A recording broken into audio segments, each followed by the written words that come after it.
Hello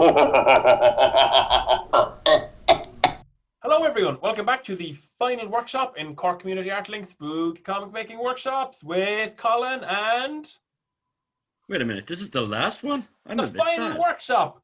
It's the Oh, final. okay. I'm Podge. It's going to be a real quick workshop. We're just covering lettering, which is a very final step in the process. Lettering is quick to do. Some people can think of it as being kind of boring, which I suppose compared to artwork it is, but it's really important to spend a little bit of time to get your lettering looking great. Because if you don't, if you rush it, which is always a little bit tempting, then it's gonna, you know, your comic, you're not going to be able to read the words in the comic, and it'll kind of spoil it at the very last hurdle. So it is worthwhile taking a bit of time and getting it right. So And we wouldn't want to do that at the last hurdle. exactly, yeah. I mean, your comic's going to look great. You've spent a load of time on the artwork, so you don't want to mess it up at the very final stage. So let's get stuck in and have a quick look at lettering. Ooh. Okay, let's get lettering. So the first thing is we're going to take a look at where we need lettering to be in this comic. Not that many panels. In the first panel, we have one of the goblins saying, "1 human ticket, please." Considered putting a balloon in the third panel. Didn't bother. Just, I think the one in here in the fourth panel with the dragon saying something like, "This'll teach them," was plenty enough. One of the goblins here saying something like, "Oh no, ew, gross," or something, just to reinforce the idea that something terrible is happening, that they don't like it, they're revulsed. And then in the final panel, I want to do a big fun special effects kind of like, kind of shout. So we're going to have a brief look at Sound effects bubbles. Exactly. So They're fun.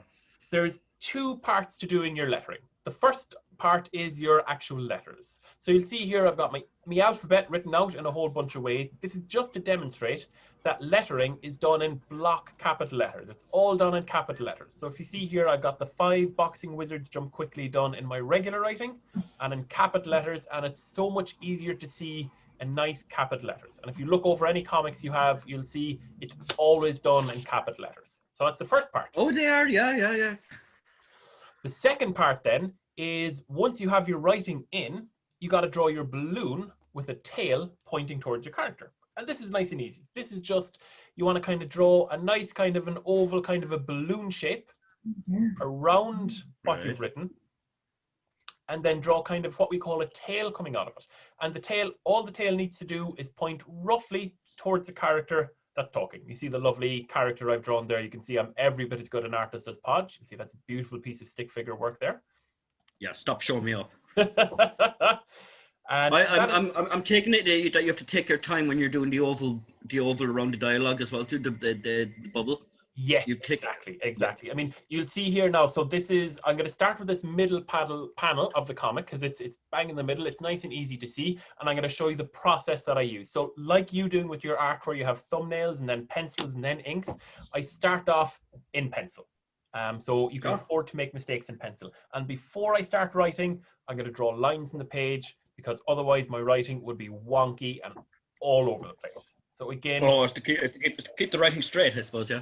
Exactly, yeah, it's exactly that. And again, this is where what we were saying earlier, where the lettering, if you rush it, you'll just kind of make a mess of it. I know if I try to write on unlined paper, it's just going to be wonky and wibbly and go all over the place. So nice and light using a pencil, draw out your lines, and then write in your dialogue. And you want to kind of fun fact, if your hand can't draw straight lines because your hand moves on a pivot. So you do need those lines. You do need those straight lines to help you out. Okay. You actually draw in a curve. Yeah. Interesting. So there you can see I'm now penciling in the balloon, and this is really important. It might be kind of might seem logical to draw your balloon in first and then put your writing in afterwards.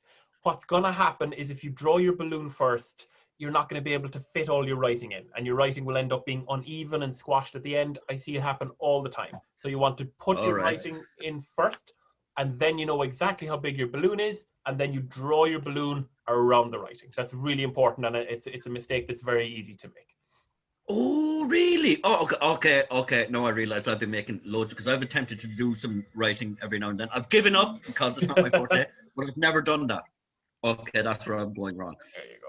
So you can see then I know exactly how big my balloon needs to be. And again, just like with the artwork, do it in pencil first and then ink it in. And that's kind of it. And then kind of draw the tail going towards the dragon. And really, that's the who whole is thing. off panel. Yes, so I just kind of do it. I just kind of more or less pointing towards him. You can see from his hand where you think he would be, and I do it there. Yeah. Rub out your pencils, and that's it. Oh. That's one panel totally done. So we ran into a little bit of an issue here because we're in the middle of a trial pandemic, of a trial epidemic, and we weren't able to kind of work together in the same space. Podge sent me on the fully inked page. So I wasn't able to draw in the lettering over that page, okay? Because, you know, it's already inked. So easy solution, get a brand new sheet of paper and do it there and then cut and paste it in. This is something I've done with comics before. It works really easily. So I'm following. You know what? To be honest, I'm actually happy I made that mistake now, so you can actually show them how to fix those mistakes. You definitely did it on purpose. Yes.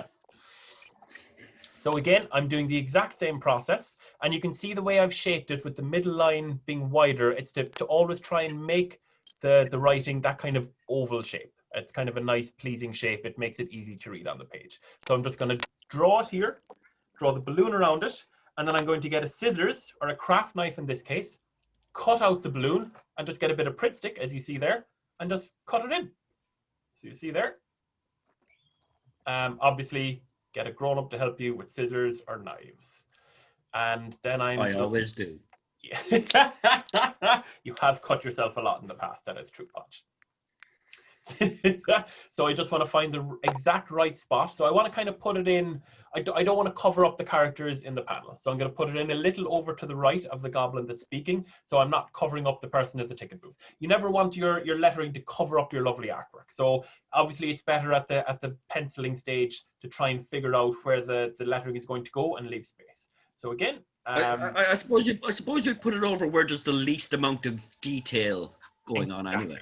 Exactly that, yeah, exactly. You just kind of want to find a nice blank space. So there, I've pasted another one in there, as you can see, the goblin saying, "Ooh, gross." And again, kind of Podge has done a really good job with the artwork. There's lots of kind of like action and excitement, and you can kind of tell what's happening. So there's the 3 balloons that I need in, and finally, all I want to do with the final panel is put in a big kind of a special effect. So what I'm going to do here is I'm going to show you kind of doing something more fun, having fun with your special effects. So again, I'm going to use a separate piece of paper and copy and paste this in.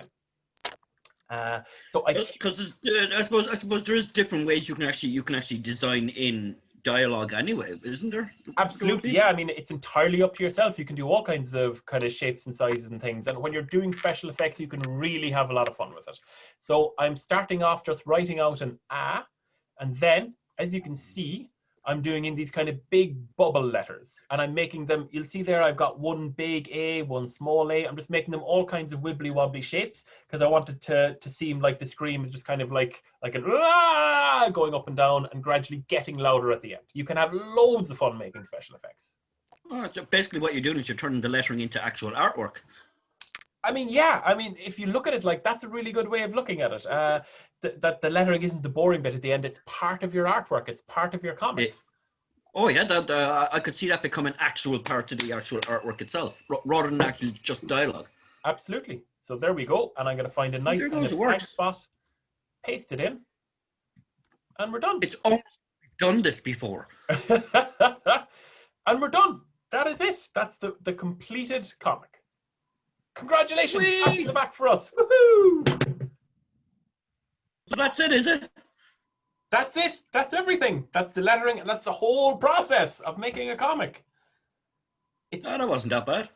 It's been an emotional journey for me, Podge. I can't lie. It's been emotional. Oh, there was ups and downs and twists and turns and all kinds of cul-de-sacs. It was amazing. There was all the times that I forgot to record, that we had to redo. As we're in the middle of this, of course, another lockdown was announced because there's loads of trolls, I think, roaming the streets, so we're not allowed to go outside. I think that's what's happening.